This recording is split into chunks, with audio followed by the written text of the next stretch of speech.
যখন কাউকে ভালোবাসবেন তখন কিছু ভুল করা থেকে বিরত থাকা গুরুত্বপূর্ণ। এখানে 5টি ভুল দেওয়া হলো যেগুলি ভালোবাসার সম্পর্কের মধ্যে কখনোই করা উচিত নয়। 1. অতিরিক্ত দাবি বা নিয়ন্ত্রণ করা। কাউকে খুব বেশি নিয়ন্ত্রণ করার চেষ্টা করা বা সবকিছুতে তাদের উপর চাপ সৃষ্টি করা সম্পর্ককে ক্ষতিগ্রস্ত করতে পারে।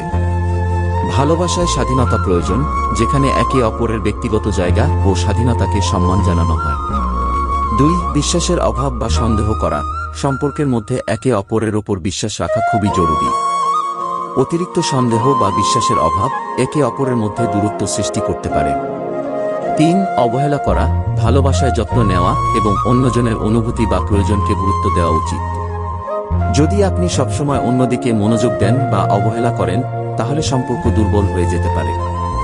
4. অন্যদের সঙ্গে তুলনা করা। আপনার প্রিয় মানুষকে অন্যদের সঙ্গে তুলনা করার প্রবণতা সম্পর্কের মধ্যে সমস্যার সৃষ্টি করতে পারে। প্রত্যেক মানুষের নিজস্ব বৈশিষ্ট্য রয়েছে এবং সেগুলির জন্য তাদের প্রশংসা করা উচিত। 5. নিজেকে হারিয়ে ফেলা। সম্পর্কের মাঝে নিজেদের জন্য সময় বের না করা এবং সবকিছু অন্যজনের জন্য উৎসর্গ করা আপনার ব্যক্তিগত সুখ ও স্বাতন্ত্র্যকে ক্ষতিগ্রস্ত করতে পারে। নিজের পরিচিতি বজায় রাখা গুরুত্বপূর্ণ। এই ভুলগুলো থেকে দূরে থাকলে আপনার সম্পর্ক আরও মজবুত এবং